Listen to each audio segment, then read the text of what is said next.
च ऋषीणां च गुरुं काञ्चन सन्निभम् बुद्धिभूतं त्रिलोकेशं तं नमामि बृहस्पतिम्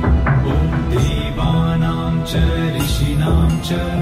गुरुं काञ्चन सन्निभम् बुद्धिभूतं त्रिलोकेशं तं नमामि बृहस्पतिम् ॐ देवानां च ऋषीणां च गुरुं काञ्चन सन्निभम् बुद्धिभूतं त्रिलोकेशं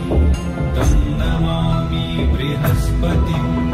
ॐ देवानां च ऋषीणां च गुरुं काञ्चन सन्निभम्